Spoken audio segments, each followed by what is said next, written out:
요한계시록 1장 1절에서 이 3절의 말씀을 중심으로 해서 말씀의 칠복이라는 주제를 함께 은혜를 나누고자 합니다.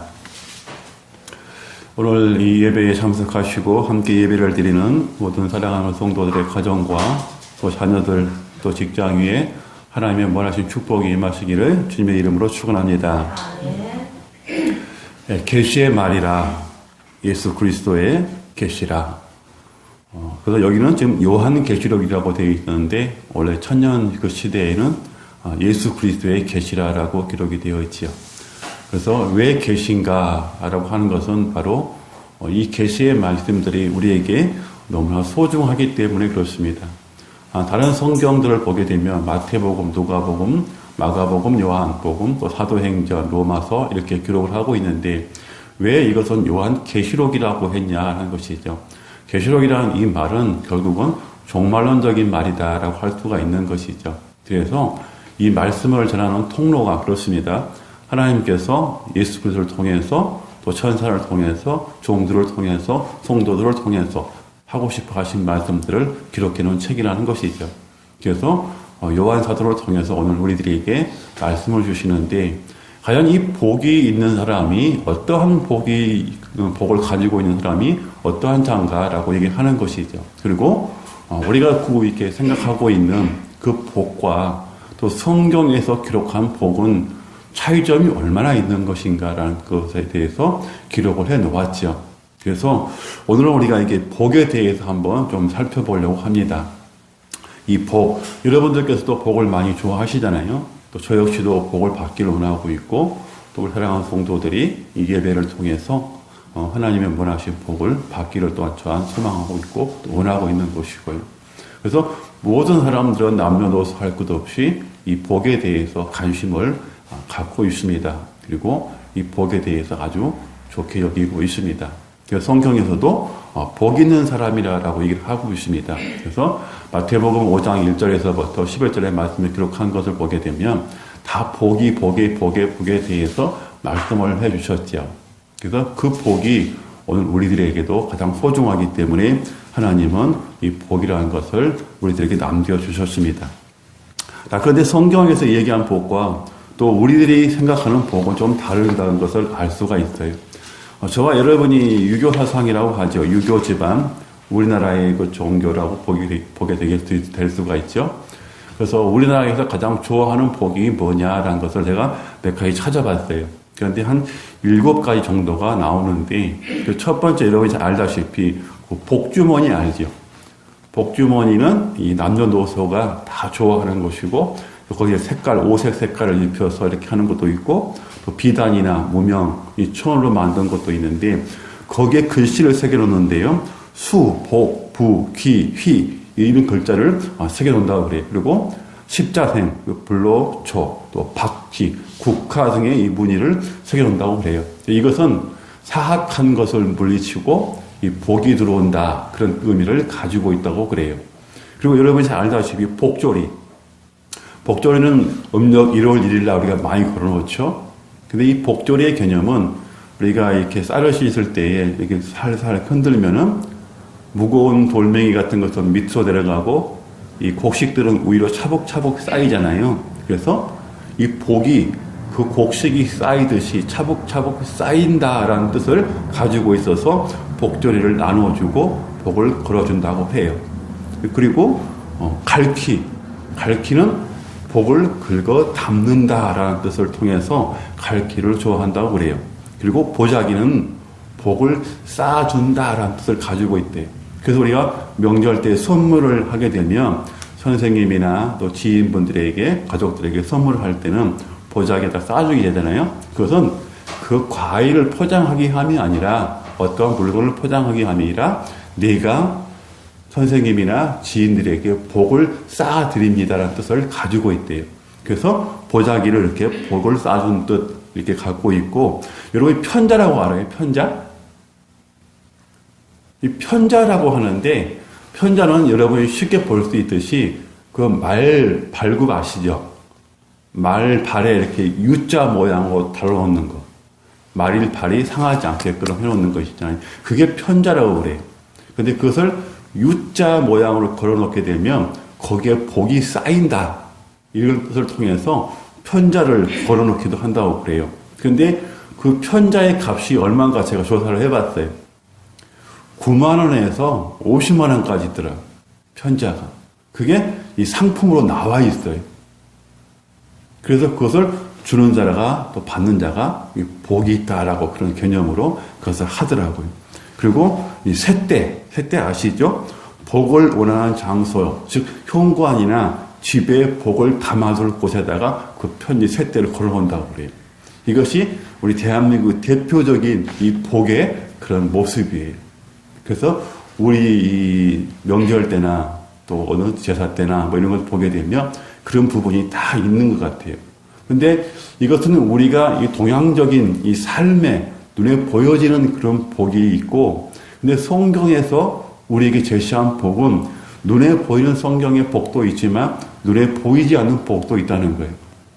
그래서 구약 성경의 복은 눈에 보여지는 현상적인 복을 얘기했고, 그래서 신명기 28장에서 말씀했던 것처럼 눈에 보여지는 현상, 그 현상들을 통해서 복이 우리에게 온다라고 얘기를 했고, 또 지금은 신약 시대에는 보이지 않는 무형적인 것에 대해서, 즉 내가 존재하는 것에 대해서 복이라고 얘기하는 거예요. 그래서 성경에서 이렇게 기록합니다. 시편 133편 3절에서는 홀몬의 이슬이 시온의 산들에 내림 같도다. 거기서 여호와께서 복을 명하셨으니 곧 영생이라, 이렇게 얘기를 하고 있고요. 마태복음 13장 6절에서는 너희의 눈은 봄으로 너희 귀는 들음으로 복이 있도다, 이렇게 얘기를 하고 있고, 요한삼서 1장 2절에서는 사랑한 자여 내 영혼이 잘됨과 같이 범사가 잘되고 내가 강건하기를 원하노라 라고 이렇게 복을 명하고 있어요. 그래서 복이라는 것은 이미 하나님께서 명했어요.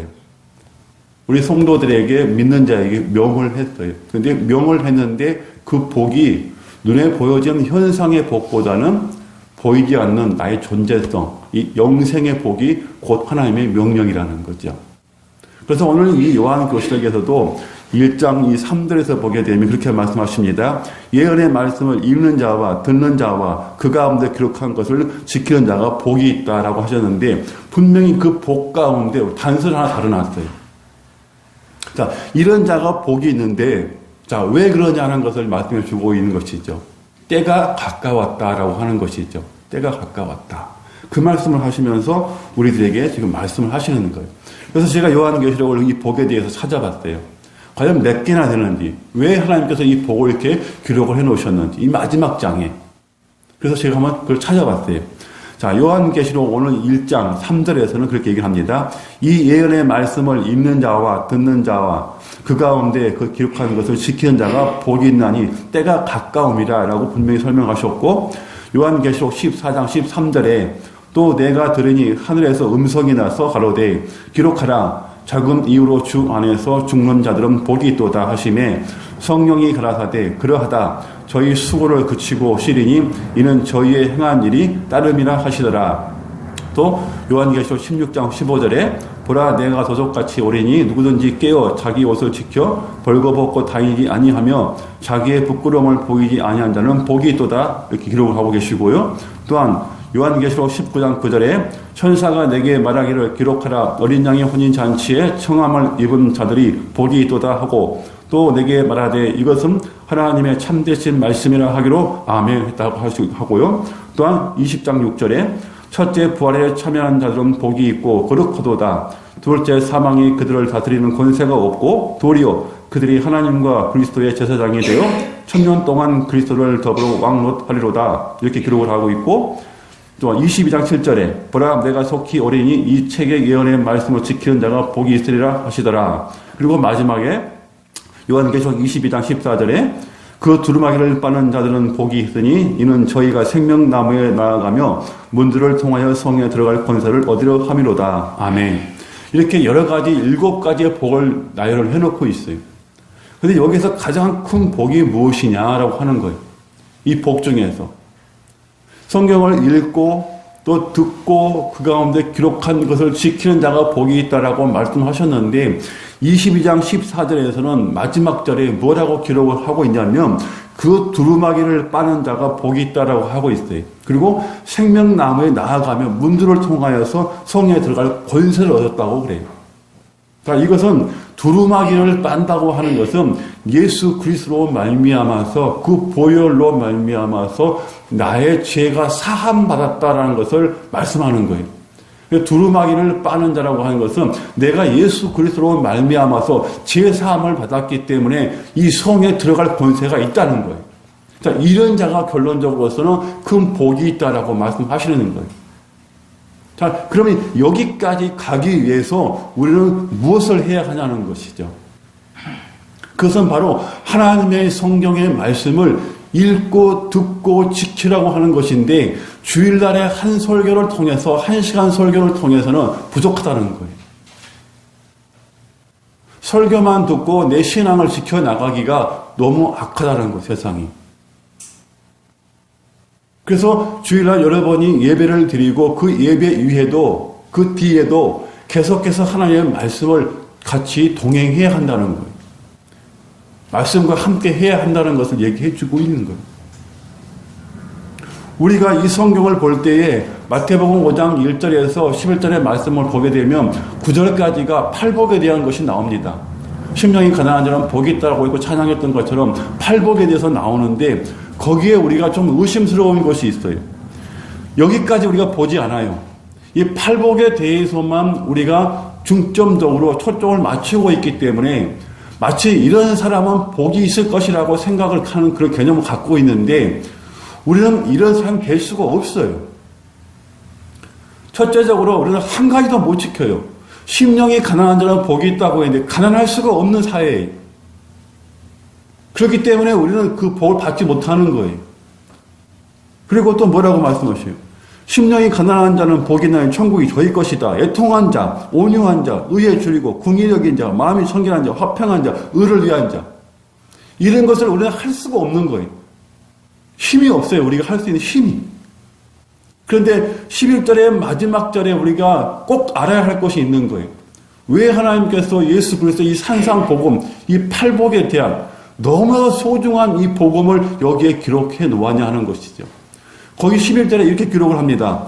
나로 말미암아 너희를 욕하고 박해하고 거짓으로 너희를 거슬러 모든 악한 말을 할 때에는 너희에게 복이 있나니 기뻐하고 즐거워하라. 하늘에서 너희 상이 큼이라. 너희 전에 있던 선지자들도 이와 같이 박해를 받았느니라. 아멘. 지금 우리까지 얘기했을 때 의를 위하여 핍박을 받는 자가 그게 중요한 것이 아니고 오늘 11절과 12절의 핵심이 있다는 거예요. 그것이 오늘 우리들에게 하나님 들려주고 싶어 하신 말씀이에요. 자, 이런 자가 복이 있는데 가장 큰 자가 복을 받는 이유는 바로 11절과 12절의 말씀이라는 거예요. 예수 그리스도로 말미암아서 박해를 받은 자, 그가 가장 큰 상을 받을 것이라는 거예요.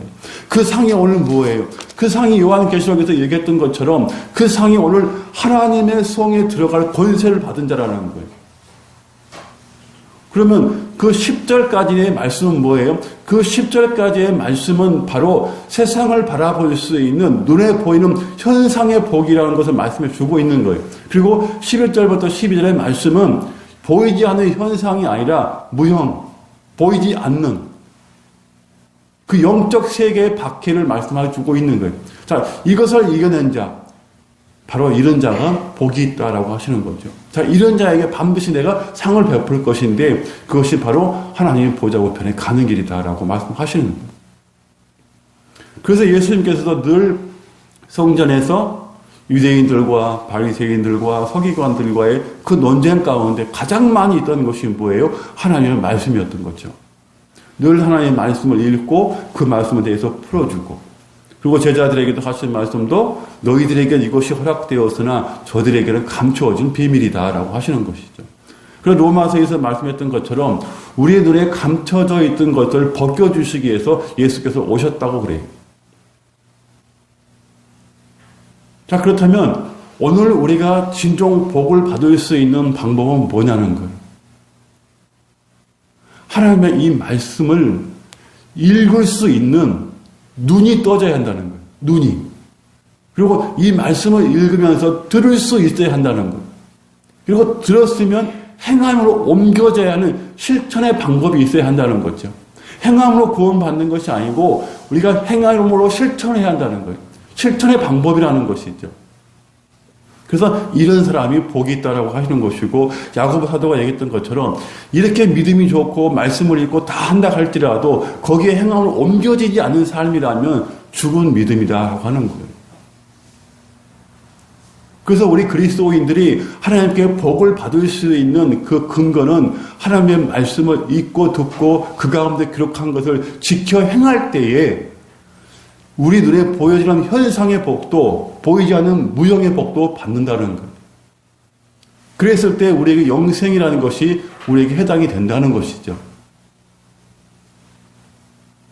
목회자가 여러분들에게 늘 말씀을 하고 이 말씀을 비밀을 풀어주고 설명해 준 이유가 뭘까요? 우리들은 그 복을 받기 위함이에요. 그 복을 받아야만이 하나님과 교통할 수 있기 때문에 그래요.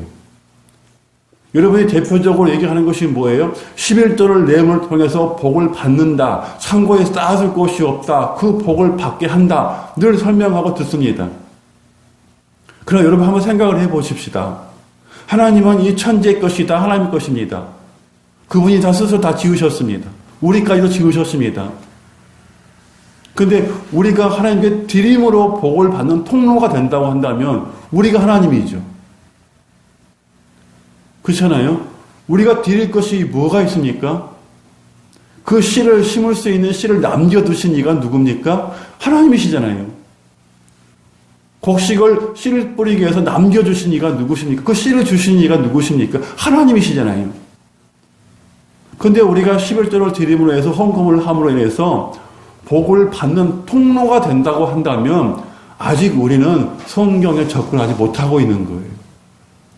우리에게 이미 하나님은 복을 다 주셨어요. 다 주셨고 다 누리고 있어요. 너무나 많이 누리고 있어요. 근데 그 복을 누리고 있으면서 못하는 거, 누리고 있음에도 불구하고 그 복이 복이 아닌 걸로 생각하고 있어요. 더 많이 쌓아둬야만이 복이라고 생각을 하고 있는 거예요. 우리의 복의 개념이 이제 바뀌어야 돼요. 내가 하나님께 뭘 드림으로써 축복을 받는 것이 아니라 이미 축복을 받음으로 감사함으로 드리는 거예요. 그저께 추수감사절이 있었습니다. 저번 주에. 자, 그것 때문에 제가 많은 전화를 받았어요. 많은 성도들에게. 또 제가 아는 그 지인분들에게 많은 전화를 받았어요. 목사님, 왜 그러십니까? 한 가지 여쭤볼게요. 예, 말씀하십시오. 은혜하고 복하고 같은 맥락입니까? 그 무슨 말씀이세요? 은혜하고 복하고 감사하고 같은 것입니까? 라고 그래요. 같지 않습니다. 은혜는 하나님께 주신 것이고 감사는 우리가 그 은혜를 주신 하나님께 드리는 것입니다. 근데 어떻게 같을 수가 있나요? 물론 매번 같을 수도 있지만 상황은 다릅니다. 감사는 우리가 행해야 되는 것이고 은혜는 받는 것입니다. 받은 자가 감사할 수 있는 것이고 감사하지 못한다는 것은 결국 은혜를 안 받았다는 얘기입니다. 그 얘기를 설명했어요. 그게 맞는 것이죠? 예. 또 전화가 왔어요. 지금 이 본문을 가지고 설교를 했는데 이 본문이 맞습니까? 라고요. 그 본문이 아닙니다. 그 본문은 사명입니다. 너무나 많이 받았어요. 왜 그럴까요? 성경에 접근을 하지 못하고 있기 때문에 그런 거죠. 우리가 감사할 것은 뭐예요? 그냥 무한대 감사해요. 구별이 없어요. 그냥 감사해요. 조건이 없는 거예요. 우리를 구원하신 그 은혜, 그냥 조건 없이 감사해요. 11절을 구분을 하고 주일헌금을 구분하고 감사헌금을 구분하고 어떤 다른 계절의 절기의 헌금을 구분하고 이거 너무 우리가 좀 어떻게 보면 연약한 거 아닌가요? 추월해야 돼요. 그런 거 추월해야 돼요. 자유로워야 돼요. 많이 드렸다고 해서 하나님 기뻐하실까요? 아니. 우리가 감사하고 그 이유는 복을 받았기 때문에 감사한 거잖아요. 이미 영생의 복을 받았잖아요. 홀몬산에서 내려온 이슬과 같이 하나님께서 이미 명하셨잖아요. 네 복이 영생이다. 예수를 통해서 주신 영생이다. 이게 축복이잖아요. 이미 그 영생을 받았잖아요. 요한 3서의 말씀처럼 내 영혼이 잘 돼가지고 범사가 잘 되고 강건한 복을 받았잖아요. 그러면 우리 영혼이 먼저 잘 되어야만이 축복이 우리에게 온다는 것을 이미 다 알고 있잖아요. 근데 우리 영혼이 잘 되지 않았는데 무슨 축복이 오냐는 거죠. 하나님과 관계성이 없는데 복을 주시는 근원 되시는 하나님, 복을 가지고 계신 그분이 우리에게 복을 주시려고 하는데 하나님과 관계가 없는데 그 복을 어떻게 받냐는 거죠. 받을 수가 없잖아요. 그래서 우리 영혼이 먼저 잘 돼야 하는 거예요. 그 위에 복은 하나님께서 우리들에게 수고하시고 다 주시는 거예요. 그런데 우리는 반대로 생각하고 있다는 거예요. 우리가 드림으로 그 복의 통로가 된다 하고 있어요. 어떻게 물질이나 이런 헌금들이 통로가 됩니까? 말이 안 되는 것이죠. 이제 우리는 이런 저급한 신앙에서 떠나야 돼. 제발 우리 샘터교회 성도님들은 떠나세요. 어떤 것을 빌어서가 아니라 그냥 무한대 감사해요. 감사. 내가 지금 살아있는 것도 감사하고 하나님께 예배드린 것도 감사하고 나의 존재성도 감사하고 다 감사해요. 이게 복이에요. 근데 우리가 무엇을 구분해가지고 절기에 맞춰서 드리고 또 11조니까 드려야 되니까 드려야 되고 그래서 우리 교회에 그런 거 없었잖아요. 여러분 마음 편하게 드리십시오. 그냥 정한 대로 드리십시오. 그것 때문에 하나님과 관계성이 불편해진다고 한다면 더 나쁜 거잖아요. 그래서 여러분들에게 편하게 하나님께 감사한 마음으로 그냥 정한 그대로 속에서 우러난 마음 그대로 드리라고 한 거예요. 구분하지 말고. 오늘 우리가 이 영생의 복까지 다 받았어요. 예수 그리스도의 그 제물로 이미 하나님께 드리고 하나님이 우리를 사셨단 말이에요. 예수의 피값을 하셨단 말이에요. 그럼 물론 이미 다 복을 받은 자예요.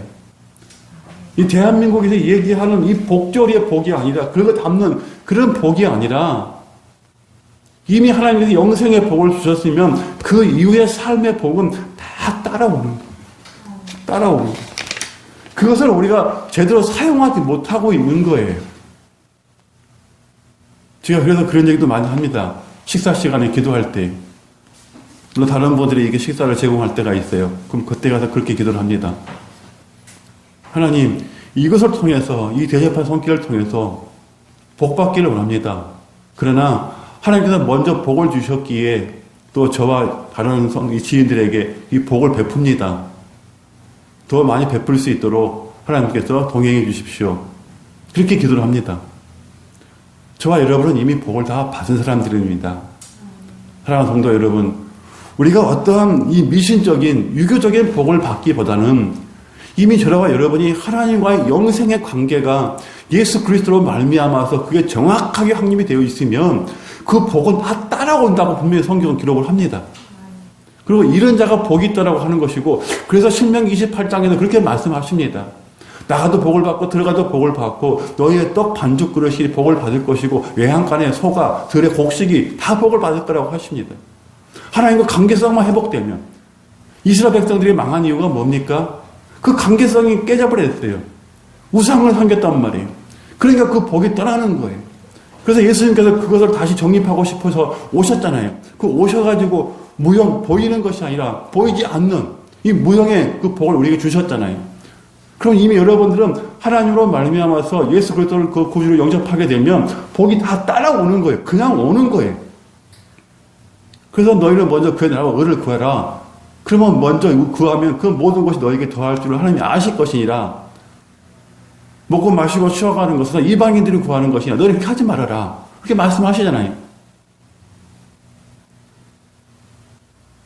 저는 기도할 때 이렇게 많이 하나님께 그렇게 그런 기도 많이 안 합니다. 물론 해야 할 때도 있어요.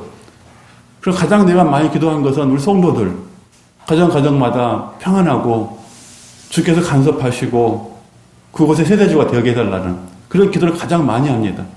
그리고 어려운 문제 있으면 주께 그것을 연락하여서 그것이 해결되게 해주십시오라고 그런 기도 많이 합니다. 그리고 우리 성도들 영적으로 깨어있게 해달라고. 그리고 저에 대해서는 말씀. 그리고 하루속히 제가 직장을 그만두고 이런 이 복음 사역만 할 수 있는 그 은혜가 있게 해달라고. 그것만 기도합니다. 여러분 담대해져야 됩니다. 세상에 추구하는 그 복을 구하는 재물을 쌓아두는 마치 복조리에 담아서 복을 담는 그런 의식이 아니라 주심으로 하나님께 드린다는 것, 주심으로 감사한다는 것, 그 은혜로 내가 구원받았다는 것, 그 구원을 통해서 하나님의 성에 들어간다는 것. 오늘도 내가 예수 그리스도로 말미암아서 내 두루마기를 빨고 있는지, 나를 깨끗하게 하고 있는지 그것만 살핀다면 하나님은 저와 여러분들에게 하늘의 복, 땅의 복 다 제공해 주십니다. 제가 드린 것이 아니라 하나님이 그렇게 여러분들에게 약속을 하셨습니다. 그것이 복이다라. 사랑하는 성도 여러분, 이 에베소서를 통해서 왜 첫 스타트에 이렇게 예수 그리스도의 계시라고 하면서 그에게 하는 말씀이 말씀을 읽는 자와 듣는 자가 지키는 자가 복이 있다라고 하는데 때가 가까웠다라고 할까요?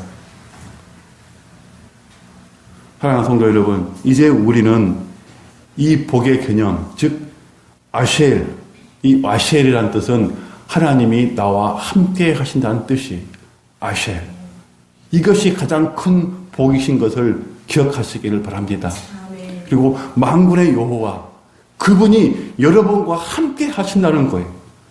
절대 이것을 놓치지 마십시오. 그랬을 때 여러분들에게 여러분이 추구하는 복도 임하는 거예요. 다 복을 받아지 않겠습니까? 어렵게 살 수는 없잖아요. 그게 복은 아니잖아요. 그런데 먼저 우리가 무엇을 구해야 할지 그 순서의 나열을 좀 정리해보자는 것입니다. 내가 하나님과 관계성이 전혀 없는데 복을 어디서 구하겠냐는 거예요.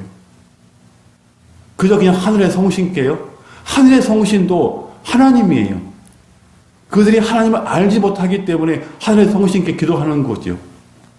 하나님을 알지 못하기 때문에. 근데 우리는 하나님을 알잖아요. 이 천하를, 하늘을 다 만드신 분이 하나님이시잖아요. 그분이 복을 가지고 계시잖아요. 그러니까 그분에게 구하잖아요. 그러면 하나님과 관계성이 회복이 돼야죠. 그렇지 않냐고 그 복을 가지고 계시는 분의 창고를 열 수 있을까요? 말라기에서 여러분 잘 알고 계시죠? 너희가 내 11조를 도둑질했다.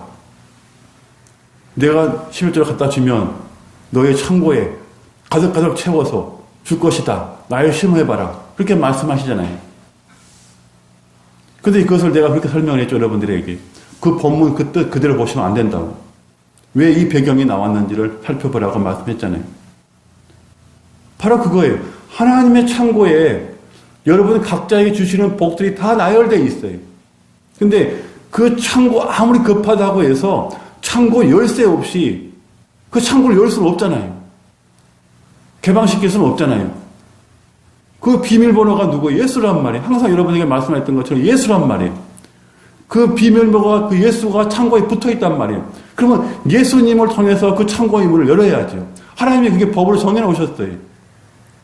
그래서 그 문을 여는 자는 영생의 복과 땅의 기름진 복을 다 가져갈 것이고 그것을 열지 못한 자는 못 가져간다는 거예요. 근데 우리는 어떻게 해요? 예수님을 제껴놓고 그냥 그 창고의 문을 부수려고 한다는 것이죠. 복만 가져가기 위해서. 근데 그 안에 뭐가 들어가 있어요? 복이 아니 저주라는 것이죠. 복으로 포장되어 있는 저주. 예수를 통하지 않는 것. 그게 저주예요. 아무리 많은 걸 받으면 뭐예요? 그것이 환란이 되는데. 근데 예수를 통해서 받으면 그게 근심이 없고 평안이라고 그래요. 그 복을 받아야 되는 거예요. 여러분에게 오시는 그 복이 주어지는 복들이 예수로 말미암아서 평안한 복. 그게 돼야 되는 거예요. 이게 행복이에요. 아무리 많은 빌딩을 하나씩 구입해서 쌓아놓으면 뭐예요? 마음에 평안이 없습니다. 늘 불안하면 먼저 저기 불날까? 불나면 어떻게 하지? 보험 들어놔야 되나? 늘 이런 근심에 있다고 그게 복이 아니잖아요. 그 저주예요. 그러나 없고 가난하다고 할지라도 하나님께 주시는 것 매일 일용할 양식이 끊어지지 아니하고 매일매일 제공되고 여러분의 기름병이 떨어지지 않는다면 그게 복이잖아요. 여러분 후손들에게 뭘 물려주실 것인데요? 고층 빌딩이요? 성경은 기록합니다. 고층 빌딩을 물려주지 말고 여호와를 너희들에게 물려주라고. 믿음을 계승시키라고. 그래야만 그들이 살아날 것이지만 그 빌딩을 물려주게 되면 그들이 죽을 것이라고 하십니다. 하나님이 몰라서 하실까요? 인생을? 아니죠. 너무 잘 알기 때문에 그러는 거예요. 그러나 곧 그 빌딩의 주인도 우리가 될 수 있다는 거예요. 하나님 주신 복을 통해서. 사랑하는 여러분, 여러분이 지금 여기 자리에 존재하는 것이 가장 큰 복이고, 이제 여러분이 존재했다면 하나님과의 관계성을 회복할 때에 여러분의 삶의 복은 그저 따라오는 것입니다. 그럼을 통해서 그 복이 하나님 주신 것에 대해서 따지지 말고 그냥 감사하시면 됩니다. 그것이 작든 크든 그것이 감사로서 행함으로 이어지면 그것이 여러분들에게 큰 복이고 축복인 것이고, 오늘 22장에 말씀했던 것처럼 여러분의 두루마기를 늘 빨아가는 그런 삶을 살아가고 계시는 것입니다. 사랑하는 샘속의 모든 성도 여러분, 오늘 우리 영혼이 잘 되는 것 같이 범사가 잘 되고 강건한 축복이 정말 여러분들의 있기를 정말 주님의 이름으로 다시 한번 축원합니다.